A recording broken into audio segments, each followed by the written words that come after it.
and this is the legend of old Shuck. Did you shout me?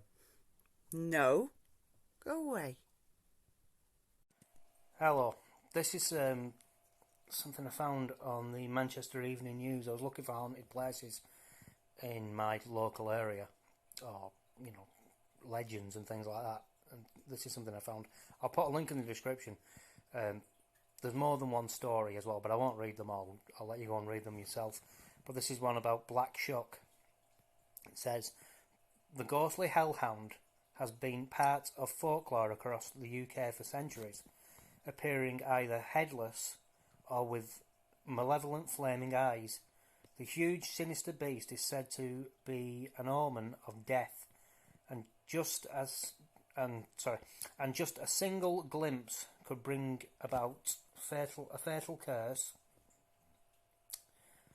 Those who heard his howl were warned to shut their eyes, and it seems Manchester was not immune to the curse, as Black Shuck has often been seen prowling the streets of Manchester.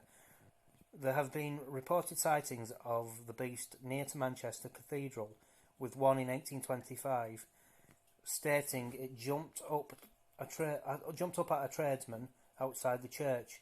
But there's no need to panic nowadays. Apparently, the phantom creature was finally exorcised under the bridge crossing in Irwell. It's interesting.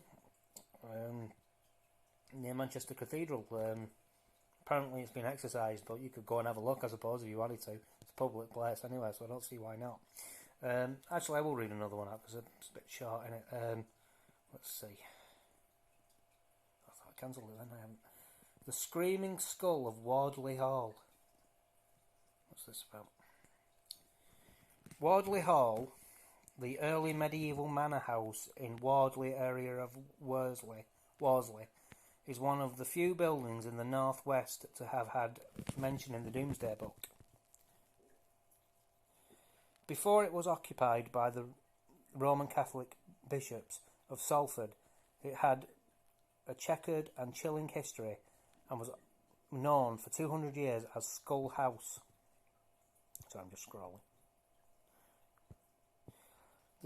The story goes that the house had a cursed skull which refused to remain buried, and that, when thrown into the moat, caused terrible raging storms. The grisly relic is believed to have been the skull of Father Ambrose Barlow, who was hung, drawn and quartered in 1641. According to the legends, it is indestructible and would wreak terrible havoc if anyone attempted to remove it from the house. The skull has in recent times been removed from the house without any resulting paranormal effects. Apparently you can go to Wardley Hall as well. I think it's still there. I'm pretty sure we looked and it is. So something else you could look into if you're in the Manchester area. What's this one? The next story is... Final destination, Manchester Airport. There have been a number of reportedly ghostly goings-on at Manchester Airport over the years.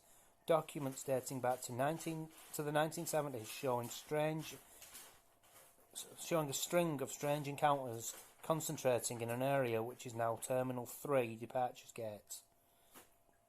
The most common account is of a ghostly male figure dressed as an airman wandering around the gates before disappearing. One letter written in 1971 by a former airport worker reveals how he had encountered an old man whom he believed was the ghost of a night watchman who was killed 3 years earlier. Staff have also reported hearing slamming doors, but when they investigate, they find rooms empty and lights off. Another worker claims to have seen a person wearing a pilot's hat walking into the toilets at night and hearing the doors shut. When the worker went into the toilet to investigate, there was nobody there, and the motion-sensitive lights hadn't come on. I'll just scroll back to the top. I'm not sure if I missed a story or not. I've had this tab open for a while, so I can't remember.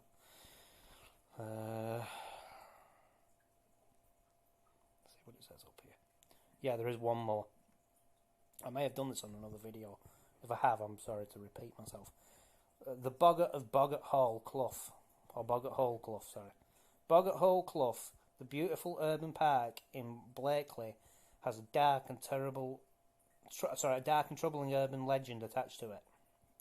The 190 acres of ancient woodland is said to be haunted by a boggart. A boggart, for the uninitiated, is a mischievous spirit that typically occupies fields and marshes, but can also be found indoors.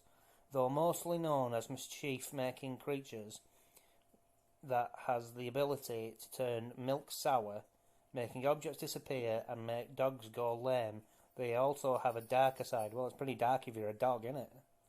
Anyway, boggarts are also often blamed for the abduction of children. A good recent fictional example of the boggart would be the malevolent spirit haunting the family in the chilling horror film The Babadook. Oh, is that what that is about? Never watched it. Anyway, like I said, I'll put a link in the description to this website, and it's the Manchester Evening News, so you can go and have a look if you want. It's quite interesting, and you know, if anything catches your imagination, like this black shuck thing, I'm going to look into that more. So I might come back and make another video about that at some point. I want to look into it properly, though. I don't want to just come on and ramble for 2-3 minutes and then, you know, end the video. It's not very interesting to me anymore. That I want to try and do something a bit better if I can. I'll try anyway. I'm not promising anything. But anyway, tell me what you think in the comment section, and if you want me to do that, then I will try to do that. I'm finding it difficult to actually plan out videos. I'm not really sure how best to do it. I'm not used to doing this sort of things still, even though I've had this channel for a while. It's not really, you know, I never really planned to start making YouTube videos, so anyway, maybe I should start planning them out better. I'm going to try anyway, like I said. But like I said, if you want to leave a comment in the comment section, tell me what you think, and I think I'll leave it there anyway for now. Do you want to say hello to Kitten? Hi, Kitten. Hi, Kitten. I bought a medieval cookbook. I might make a video on that next. If anybody's interested, let me know and I'll do it. Anyway, other than that, thanks for watching and bye for now.